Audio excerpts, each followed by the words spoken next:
Hi everyone, my name is Karina, and for those who are watching, I had my cultural shock moment back when I was much younger. I did have a past experience living in San Diego where my mother and I had to transition to TJ. A lot of people know it as New Mexico. I know it as TJ. I prefer to call it TJ. It's just much simpler to me than Tijuana. But back in that moment where I did have to transition, I was already accustomed to living in San Diego, living in the United States.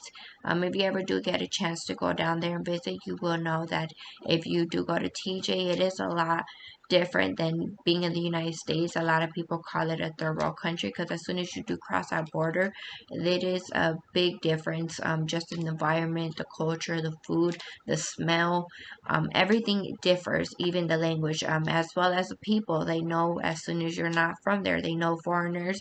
They can tell from right off the bat, and sometimes it is a feeling of feeling vulnerable because right away you know that you stick out. Right away that you know that you are, as you may, some people may say, the outcast in that scenario. Well, back when I was transitioning to fully moving back to TJ with my mother, it was a hard transition for me because I had already grown accustomed to speaking English and having my friends and having my environment just in San Diego.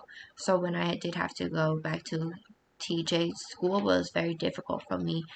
Getting back to speaking that first language that I was so accustomed to was a lot difficult than I thought it was going to be, as well as going back home speaking English and still trying to grasp my identity because I was in a new environment. At first, it was very exciting. It was being somewhere different. It was being in a new culture, smelling new food. It was so much fun at first. It was every day it felt different because it wasn't what I was accustomed to, seeing animals everywhere, seeing dogs roaming the streets, cats roaming the streets, seeing how different the lifestyle was. It was just something that you don't see in San Diego. But when it was time to go to school, I did feel like an outcast because I wasn't able to grasp as fast as other students, and I did start to fall behind, and I started to feel sad within myself because I wasn't able to keep up with the language, and I felt as if some of my classmates were even making fun of me because I wasn't grasping some of the jokes that they could give me, and they were able to make fun of me because I wasn't able to.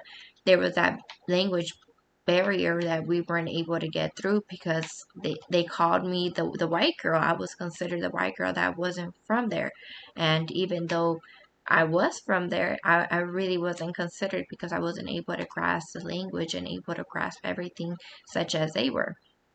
So during that time, I started to miss my old environment. I started to miss my friends, being able to speak English all the time and being able to understand anybody as well as them being able to understand me, catching all the jokes and being part of a group, being part of feeling more as if I am included as to feeling as an outcast as to where I don't understand and where I'm trying to keep up and where I'm trying to get in contact with that culture, so there isn't a barrier. So thank you.